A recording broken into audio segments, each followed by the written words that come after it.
You are listening to Committed, an ongoing conversation about marriage, intimacy, relationships, and sex. I'm a marriage and relationship coach dedicated to helping couples and individuals like you build stronger, more fulfilling relationships.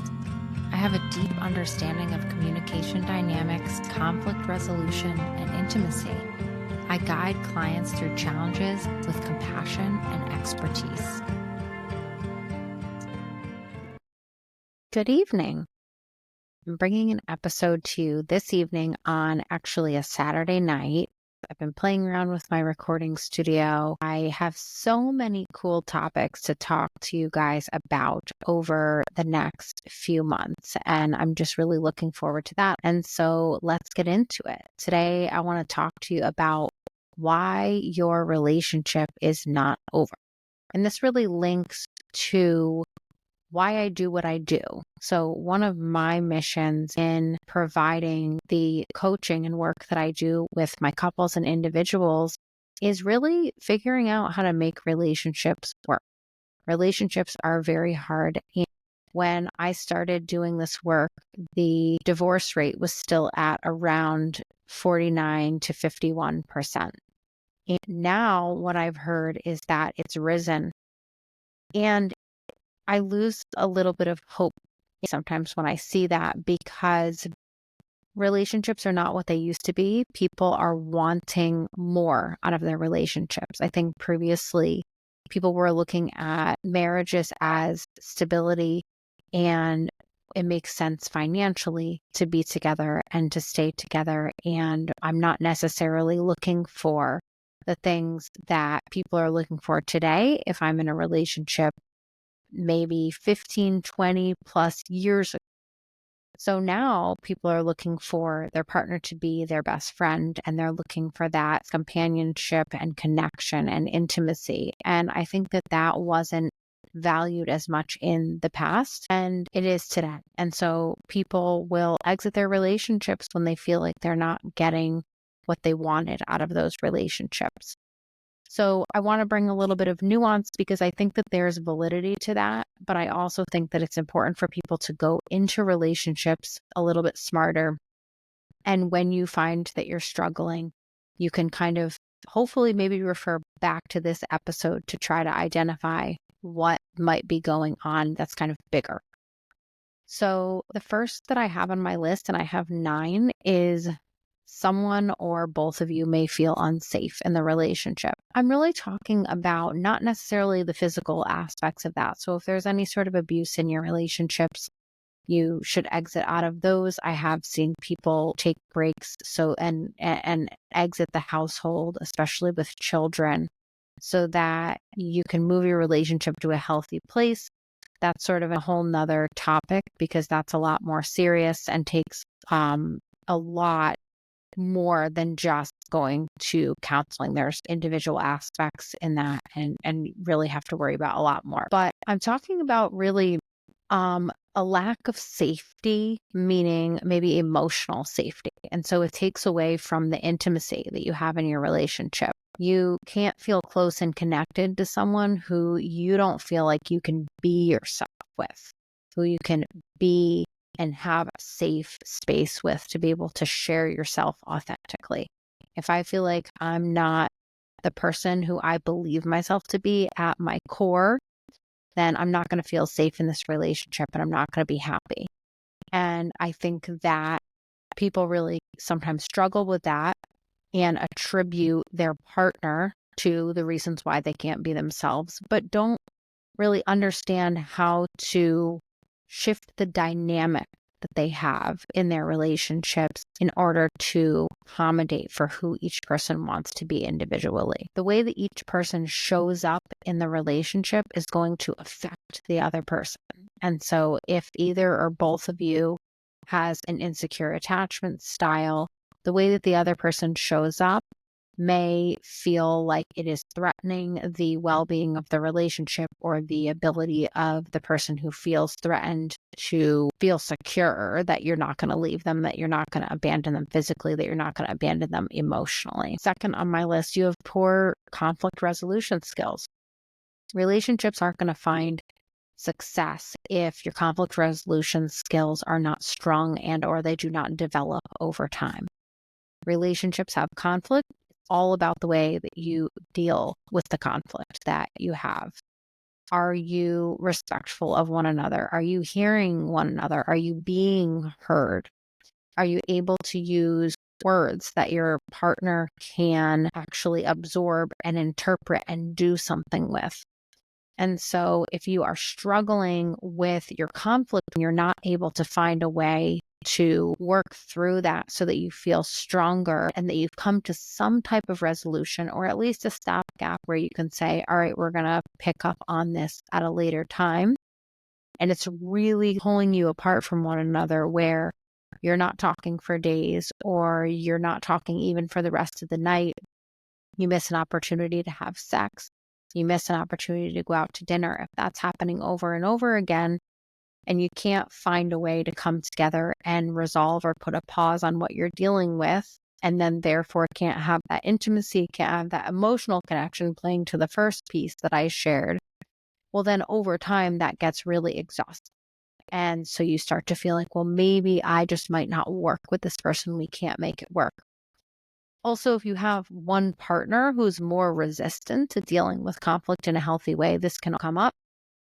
But there are ways to combat this. And that's really my point in this episode, is to share. I want you to kind of understand for yourselves as you listen to this, does my relationship apply in some way? And then we want to think about, how are you going to combat and deal with these things so that you can move toward more healthy relating to one another.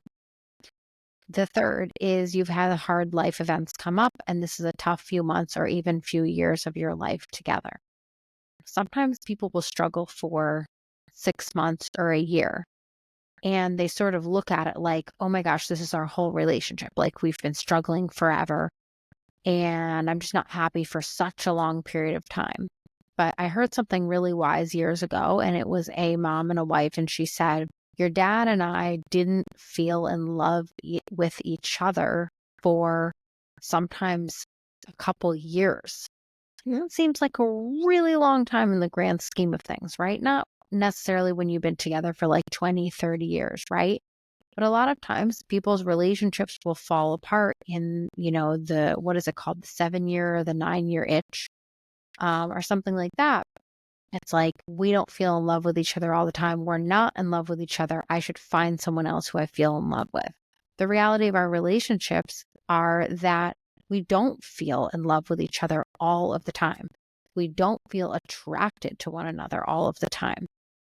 Our personalities and our attitudes and our belief systems contribute to our desire for our partner. And if you don't desire your partner for long enough and that fades, you might believe that your relationship is doomed to fail and that maybe you shouldn't be together. However, it doesn't necessarily mean that the relationship needs to end. Okay, next, you've been disconnected for a time. So this also kind of plays to, you don't feel in love with each other for months or years. If you've had disconnection in your relationship for a period of time, you might believe that, oh, maybe we're not good lovers. Maybe we're not good romantic partners. Maybe we're not a good married couple. But each phase of our life is going to feel different. And so sometimes a phase lasts a month. Sometimes a phase lasts for multiple years in a row, and disconnection is a regular part of being in a relationship. We can't be connected to our partners all of the time. So the key here is noticing, hey, things aren't feeling like they did 3 months ago or 2 years ago. Let's kind of look at, what does our life circumstance look like, and how can we come back into connection? So people aren't necessarily failing in their relationships because they're dealing with disconnection, but they might not be accepting the disconnection as a natural part, and they don't know how to come back together. Next, you live by the notion that if it were your soulmate, your relationship should work or would work. This is one that I actually have been surprised over my lifetime now to hear many times, and have even heard from my husband, not in those exact words. But there's a notion, and I'm curious if there are men out there in the audience, which I'm sure there are. What are your thoughts on this? I find that a lot of men have this idea that if you find the right person, then the relationship should just work. That is such a misconception.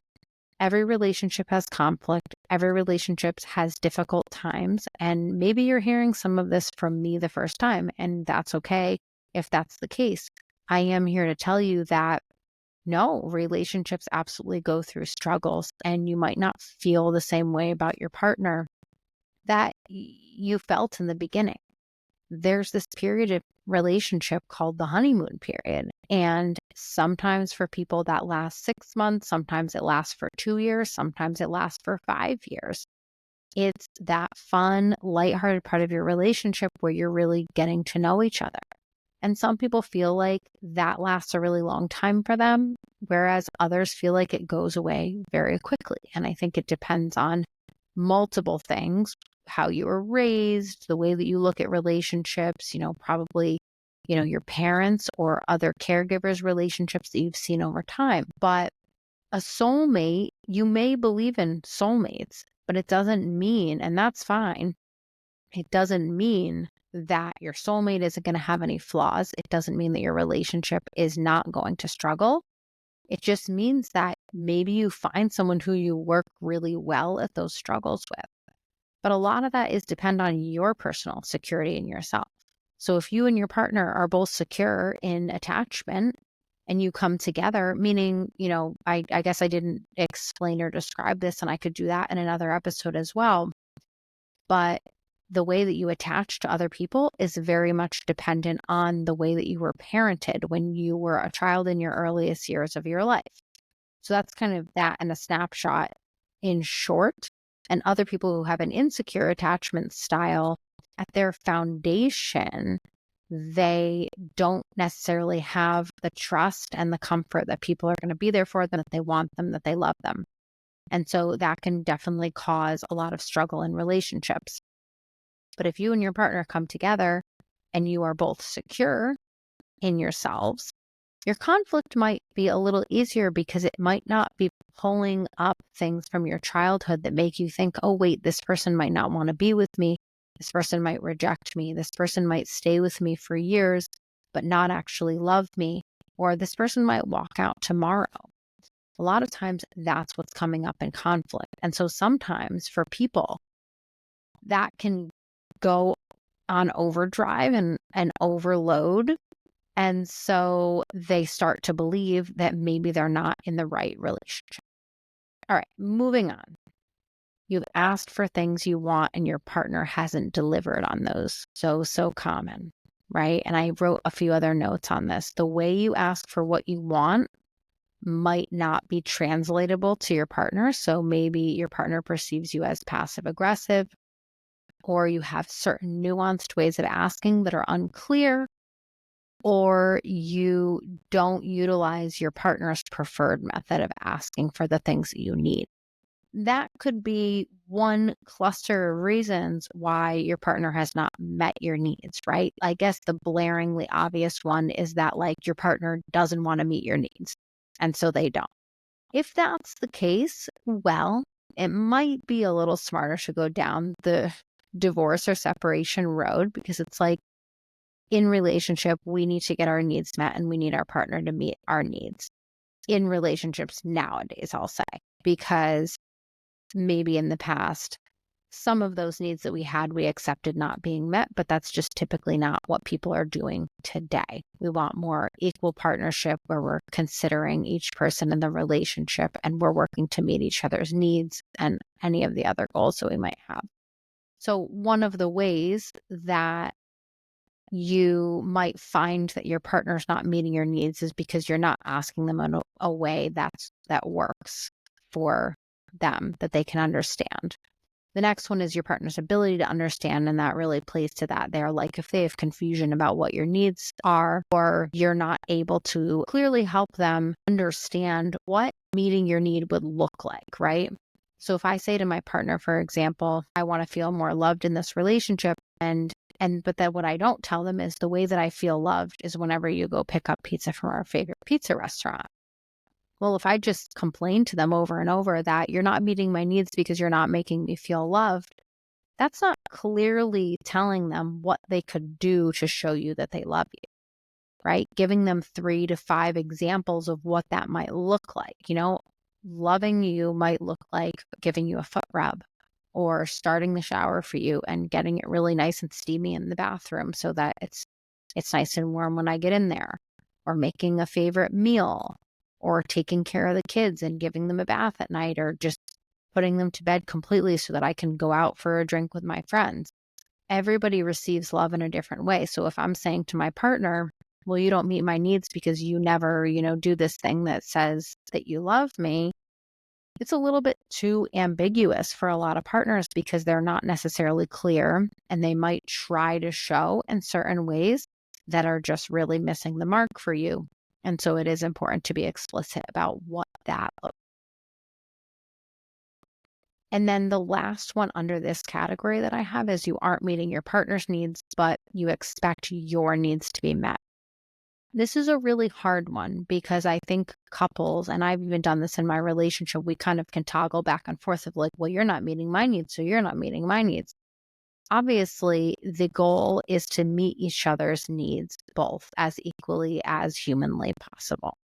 There will be certain times in your life when you are unable to meet your partner's needs in such a way that is going to be sustainable for the relationship. But maybe you're in school, maybe you're dealing with a mental health crisis, maybe you have to work a lot because of, just the way that things are financially, or that your work just happens to be really busy. That's not sustainable forever, right? So I can't always meet your needs, but then you never meet mine in return because I'm going to end up feeling depleted unless I fill myself up some other way. There are those certain circumstances that I, gave a couple examples of where you could do it for a short period of time. I think people can absolutely do it for a long period of time. I think some people could do it for their entire relationship. I don't think that those people are fully happy or content at their greatest capacity, just because how could you be if you're living in a household with someone and they're just never meeting your needs, but you're always meeting theirs? So that can definitely be cause for disruption in relationship and might cause people to think that, I'm not with the right person. The next one is you think there are problems, but they don't constitute the relationship ending. Another reason why the relationship might feel like it's over and it's not working is that you think that there are problems that are there that don't really constitute as problems that would end a relationship. For some people, if my partner never comes to hang out with my friends and that's something that upsets me, it's something that I might say, you know what, this is just not who they are. And I just really want that in my relationship. But at the end of the day, some of the smaller problems that we have lead to bigger problems of like not getting our needs met in other ways. There are often and pretty much always creative, not in every case, I guess, but creative ways to figure out how we can get certain needs met that don't involve your partner absolutely 100% doing exactly what you need them to do. Many times in relationship, we can fulfill our partner's needs in exactly the way that we need them to do it. However, that's not always the case, and I don't think that it has to always constitute ending a relationship. We can get creative and say, all right, so what does you going out with me and my friends actually do for you? Like, what is the underlying meaning of that? If we can find the underlying meaning, then we can find certain ways to accommodate for it. It also doesn't always mean compromise, like, oh, I just always have to compromise because my partner wants it a certain way, and I'm trying to accommodate that for them at the expense of myself. Doesn't always have to work that way. And it is important to sometimes have an outside resource and someone that is non-biased or tries to be non-biased. I can't be completely, but tries to be unbiased and comes in with a set of tools that can help you work through some of these things. Last two, you need more relationship endurance rather than looking for a fairy tale relationship. I definitely think this links to the whole when I find my soulmate thing, because there are many people out there, obviously, because I think it's like upwards of 60% now that move on to a different relationship. I think that a lot of times people complain about their relationships way more than they actually need to. I was just talking with two clients of mine about going to your partner versus going to someone else for some of your relationship complaints or all of your relationship complaints. Your partner should be the first person that you go to. But also at the end of the day, a lot of these problems don't constitute ending the relationship, because you might go back out into the world after ending the relationship, divorcing, separating, breaking up, and find someone that you're just going to repeat all of these problems with. And so my advice is, like, ask yourself, I think the relationship endurance one is a really, really important one.